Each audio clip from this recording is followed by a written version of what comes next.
Você sabia que uma das áreas mais propensas à flacidez é a papada? Mas como combater o acúmulo de gordura nessa região? A solução pode estar na combinação de técnicas como a lipoaspiração e o uso de uma tecnologia americana autorizada pela Anvisa em 2020.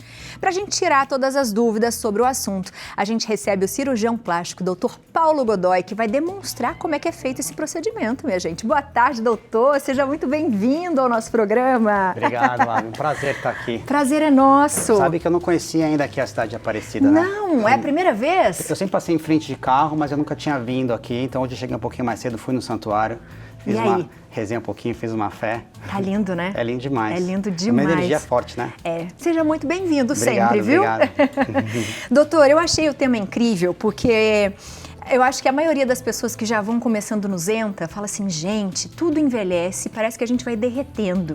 E muita gente tem essa coisa da papada, às vezes que emenda com o queixo e fica preocupado com isso. Doutor, isso é mais comum do que a gente imagina? Isso faz parte do nosso envelhecimento? Como que é? Então, são alguns fatores que não é só no Zenta, né? Então tem gente até nos 30 anos, até nos 20, que elas têm um processo às vezes de engordar e eles têm um acúmulo dessa gordura que fica abaixo do queixo, que é uma gordura que a gente chama de submentoniana. O queixo, na medicina, a gente chama de mento. Então essa gordura que fica na papada é a gordura submentoniana. Então, existe há algum tempo o tratamento dessa gordura com a lipoaspiração. Então nada mais é que a gente faz um pequeno orifício, uma pequena incisão que às vezes fica escondidinha nessa dobrinha embaixo do queixo, ou às vezes até numa dobrinha aqui atrás da orelha, e através disso nós colocamos uma cânula, que nada mais é do que um pequeno canudinho, digamos assim, ligado a um aparelho que faz uma sucção, que é um lipoaspirador, e nós aspiramos essa gordura. Só que recentemente tem se adicionado a isso algumas tecnologias para o tratamento da pele também, não apenas da gordura. Então, da pandemia para cá, vamos dizer assim, isso tornou-se mais popular, o tratamento da pele junto com o tratamento da gordura. Então existem diversas formas de tecnologia que elas agem justamente para ajudar nessa retração de pele. Boas, daqui a pouco a gente vai mostrar isso para vocês que eu achei incrível. Mas doutor, existem tipos de cirurgias, por exemplo, ou de lipoaspiração ou não, para papada? Existem várias formas, que a papada nós temos que ver a causa dela. Uma das causas foi isso que eu falei, que independe da idade, às vezes com o peso maior você tem a gordura aqui embaixo. Mas, como você comentou muito bem, no processo de envelhecimento a gente tem essa sensação às vezes que a cara, como você falou bem, derrete. Cai, né, e fica sobrando. Então nesses casos não é somente a gordura que tem, a gente tem às vezes uma flacidez da musculatura, a gente tem um excesso de pele, aí o processo é um pouquinho mais amplo, porque às vezes a gente tem que fazer às vezes até uma cirurgia um pouco maior, que é a cirurgia de levantar o pescoço, que vem do termo em inglês neck lifting, né, de levantar o pescoço. Então essa abordagem às vezes exige a gente tratar a musculatura, fazer alguns pontos internos, é uma cirurgia um pouquinho mais complexa. Então existem esses dois componentes, ou tratar apenas a gordura, ou tratar às vezes a flacidez da pele, da musculatura, depende de cada caso. E doutor, essa cirurgia é uma cirurgia demorada? Precisa de anestesia geral, por exemplo, ou não? Então, aí a gente está falando de duas cirurgias. A cirurgia da lipo da papada é um procedimento... Meu pai é um cirurgião plástico, ele falava essa brincadeira, que não existem cirurgias simples, existem cirurgias rápidas. Então essa é uma cirurgia um pouquinho mais rápida, que a gente consegue fazer até com uma sedação, uma lipo com anestesia local. É um pouco mais incômodo a anestesia local, eu sou mais favorável a fazer sempre em um hospital, que o paciente consiga dormir, ter uma segurança um pouco maior, mas sim é uma cirurgia mais rápida, digamos assim. Agora, o neck lift, essa cirurgia de puxar, é realmente uma cirurgia que demanda um aporte anestésico um pouco maior. E como que é a recuperação, doutor, de uma cirurgia dessa? A cirurgia da papada, a recuperação é um pouco mais tranquila. Porque, como eu falei, uma pequena incisãozinha aqui de 1 centímetro, nós fazemos essa aspiração. E depois, obviamente, a paciente tem que tomar antibióticos, tem que tomar anti-inflamatórios para evitar aquele processo, aquele edema todos. E em alguns casos nós recomendamos até que faça uma drenagem linfática, que é aquela massagem que a gente empurra todo esse inchaço para os gânglios linfáticos, que eles ficam justamente embaixo aqui da mandíbula. Percebe às vezes quando a gente está um pouco doente, que esses gânglios ficam aumentados, né? Popularmente algumas pessoas chamam de íngua até. Sim. Então essas ínguas são os linfonodos que eles ajudam a drenar todo o excesso que tem. Então, nesses casos da lipo da papada, a cirurgia faz essa drenagem linfática. Alguns cirurgiões recomendam que você use uma faixa aqui, que nós chamamos de mentoneira, Essa faixa você usa por poucos dias, uma semana no máximo. E tem outros que recomendam que usa aquelas fitas, que são as fitas chamadas de taping, kinesio tape, que também por pouco tempo se usa, uma semana. Então a tendência dessa recuperação é uma recuperação bem rápida. Obviamente, alguns cuidados nós temos que ter. Por exemplo, evitar exercícios físicos, que você tem alto impacto. Vai jogar beach tênis, que está na moda, tomar uma bolada aqui, alguma coisa. A pessoa que faz aqueles esportes de luta tem que tomar cuidado, o impacto nos primeiros dias de pós-operatório. E uma exposição solar. Porque o sol, ele pode, nesse roxo que pode ficar, ele pode às vezes impregnar e deixar uma marca um pouco mais escura na região. Doutor, e a cirurgia é como qualquer outra cirurgia? Se a gente não se cuidar, a gente não manter direito, é possível voltar de novo ou não? Sim, claro. Assim, com uma lipoaspiração normal, se você tem um hábito alimentar ruim depois, você tem a tendência a piorar, né? Porque essa cirurgia, nós retiramos as células de gorduras, no entanto, as células remanescentes, elas podem aumentar o tamanho. Então, se você tiver hábitos não saudáveis, comer todo dia na lanchonete, fast food, refrigerante, essas coisas, você tem uma tendência realmente a voltar.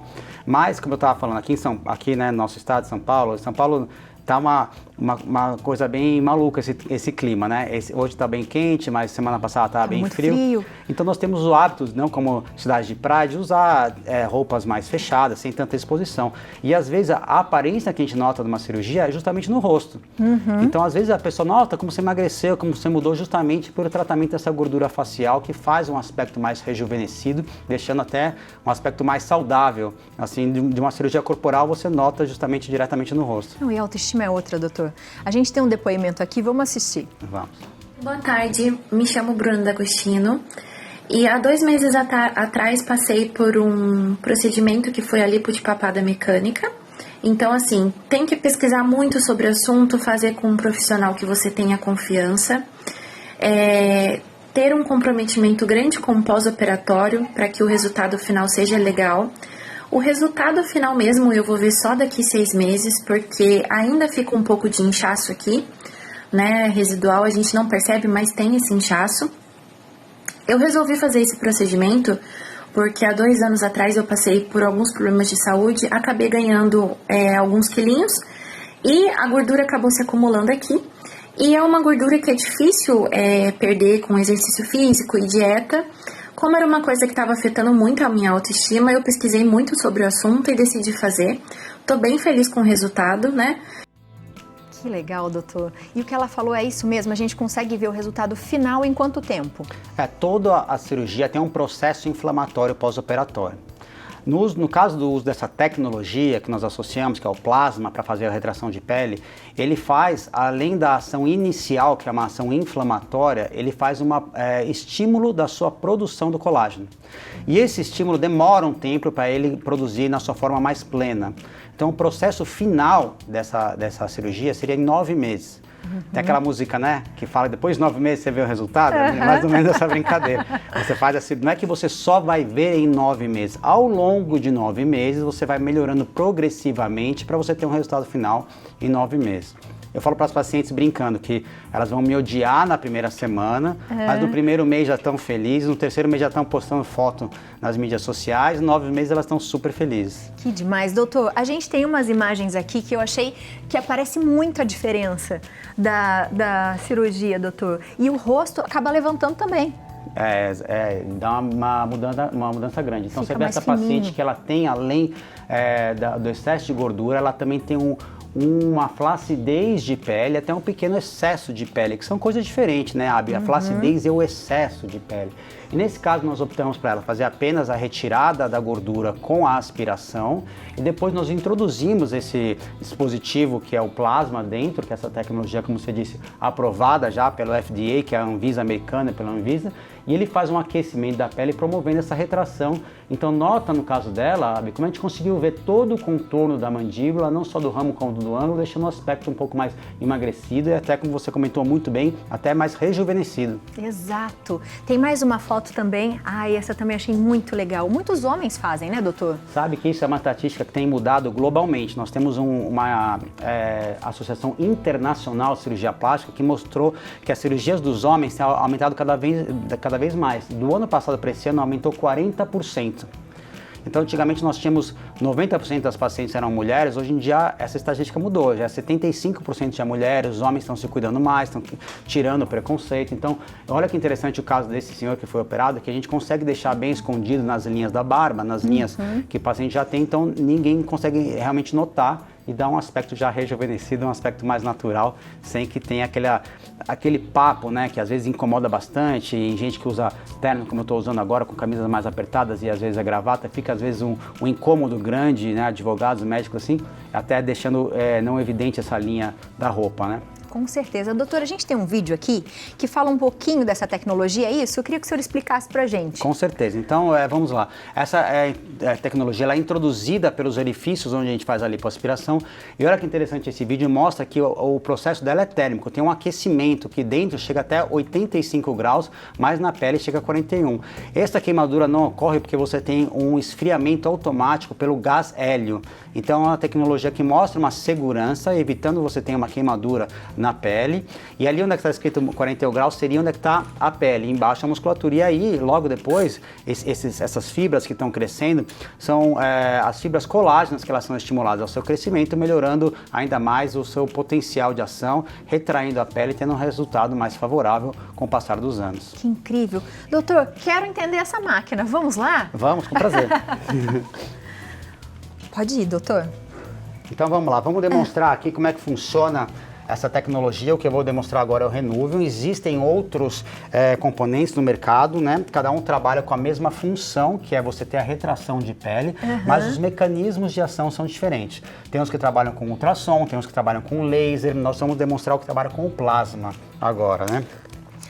Doutor, tem muita coisa nova, muita tecnologia envolvendo genética e refazendo as células, né, doutor? Tem tecnologias. Olha que coisa interessante, Abby, que você comentou muito bem. Hoje em dia se estuda que na gordura, além da célula gordurosa, você tem outros tipos de fatores inflamatórios que induzem a formação de vasos, que fazem com que você possa usar a sua própria gordura aspirada para você melhorar, preencher outras áreas, crescer vasos e melhorar a qualidade, inclusive, de cicatrizes. Nossa, é muito incrível.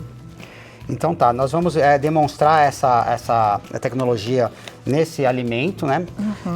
Quero lembrar que esse pedaço de frango que nós vamos utilizar é um alimento que ele pode ser consumido, nenhum animal foi ferido para essa demonstração, é importante nós lembrarmos isso. Então, cada paciente ela recebe uma dessa espécie dessa canetinha aqui, que nós chamamos de peça de mão, tá? Essa peça de mão ela é descartável. Então, cada paciente tem uma sua, depois ela não é reutilizada, é descartável, tá? E nós temos um botão que ele é acionado. Esse acionamento, ele vem para esse aparelho, esse dispositivo, que ele produz uma espécie de um raio na ponta, um raiozinho roxo, que esse raio ele vai ter uma ação térmica, ele vai aquecer. Então, já que nós estamos falando de um alimento, vamos fazer uma analogia que se pegássemos a pele desse alimento, esse frango, e colocássemos numa chapa quente. Então, automaticamente, ele vai dar uma retração por causa da temperatura. Nós vamos fazer isso, só que de uma forma controlada. Então, a temperatura que nós vamos usar aqui tem um controle para evitar a queimadura. Então, como é que funcionaria esse aparelho? Nós introduziríamos ele, aqui está a pele, aqui está a musculatura do frango, nós vamos introduzir ele abaixo da musculatura, onde seria mais ou menos a região onde tem os tecidos de gordura no nosso corpo, né? Essa pele está bem fininha, então a gente pode notar por transparência onde está o dispositivo e nós acionamos. Esse acionamento, ele vai produzir um calor nessa ponta dele e vai ser automaticamente esfriado pelo gás de hélio que está aqui atrás. Então eu vou acionar, nota que ele faz essa bolha aqui, que já é o plasma, e ele vai fazendo essa retração já da pele. Para a gente ter uma demonstração maior, eu vou aumentar um pouquinho a potência dele aqui, tá? Ele está em 20%, eu vou deixar um pouco mais forte, não é a potência que a gente usa às vezes na cirurgia, eu vou deixar 95%, diminuir um pouquinho esse gás para a gente conseguir não ter uma expansão, só para a gente conseguir entender melhor como é o funcionamento dele. Então nota que ele vai fazer um aquecimento, ó. Que legal! E esse aquecimento até está saindo, ele vai produzir já uma retração na hora. Essa retração nessa demonstração está um pouco exagerada, porque nós estamos mostrando para vocês em casa, para vocês entenderem. Com a potência um pouco maior do que se reutiliza, mas a gente consegue notar já aqui uma retração inicial da pele. Ele vai fazendo aquecimento, e se você colocar a mão aqui, você está sem luva, mas eu vou demonstrar, você não sente a temperatura alta, justamente porque tem esse gás, que nós mostramos essa expansão previamente, que dá esse resfriamento. E olha que assim, se acidentalmente, esse produto é tão interessante que se acidentalmente você tiver um acionamento dele na pele, isso, os ecrãs aqui na frente não permitem fazer isso. Se você tiver um acionamento na pele, essa queimadura que você vai ter aqui, ela é bem superficial e não aprofunda. Então essa é a grande vantagem desse dispositivo, é que ele dá um mecanismo de segurança evitando um potencial acidente no seu manuseio. Que incrível, doutor! É muito interessante realmente. E você comentou muito bem que a gente faz na papada, mas ele pode ser aplicado em diferentes áreas do corpo. Ah, é? Exatamente. A gente pode fazer ele na lipoaspiração total corporal, braços, no glúteo. Você sabia que até na região dos colossos ele fica muito bem? Nossa, e é uma região tão difícil, doutor. É dificílimo o tratamento nessa área, inclusive na lipoaspiração, porque é uma região que tem uma pele muito fina. É. Então, se você fizer uma lipoaspiração um pouco mais superficial, você vai ter irregularidades, você vai ter distorções na anatomia que não ficam tão interessantes. Que demais! É muito legal mesmo. Tem perguntinha, doutor? Vamos lá, lá. Léo? Bora ver uma perguntinha pro doutor. Interessante isso, hein? Gostou? Muito legal mesmo. Que bom. Vamos ver uma perguntinha aqui da Grazi, aqui de Jacareí. Ó. Boa tarde, doutor. Tenho 3 nódulos benignos no pescoço. Posso fazer a lipo de papada? Existe algum risco? Obrigado, Grazi, pela pergunta. Uma pergunta super interessante da Grazi, porque a região do pescoço é uma região que você tem que ter um conhecimento anatômico muito bom. Por isso que eu sempre defendo que esse tipo de procedimento é importante fazer com um cirurgião plástico, porque o cirurgião plástico tem um treinamento cirúrgico sobre essa área. Antes de fazer cirurgia plástica, a gente faz um treinamento de cirurgia geral, passa pelas áreas de cabeça e pescoço, então tem um conhecimento da região muito boa. Em relação aos nódulos do pescoço, é interessante nós analisarmos aonde anatomicamente estão esses nódulos. Se eles estiverem na região entre a pele e a musculatura, ou seja, nessa região da gordura, então é interessante que haja um diagnóstico disso, faça uma biópsia para saber onde é que está. Se esses nódulos forem mais profundos, então assim é uma região que não vai ser afetada pela lipoaspiração. Que interessante. Doutor, volte mais vezes, porque acho que tem muita gente que fica muito curiosa e quando a gente fala hoje de cirurgia plástica, a gente não está falando só de estética, né, doutor? Claro. A gente está muito mais amplo do que isso. E eu gostei muito. Seja sempre muito bem-vindo. Obrigado, é um prazer. Quero voltar bastante. Estou muito feliz de ter conhecido aqui a cidade de Aparecida. E você, doutor. Você de casa aproveita para seguir o doutor na internet, faz pergunta para ele, @PauloGodoy está aparecendo para você aí na tela. A gente já espera a sua volta, doutor. Obrigado. Muito obrigada. Obrigadão. Muito obrigada. Que demais isso, hein, gente?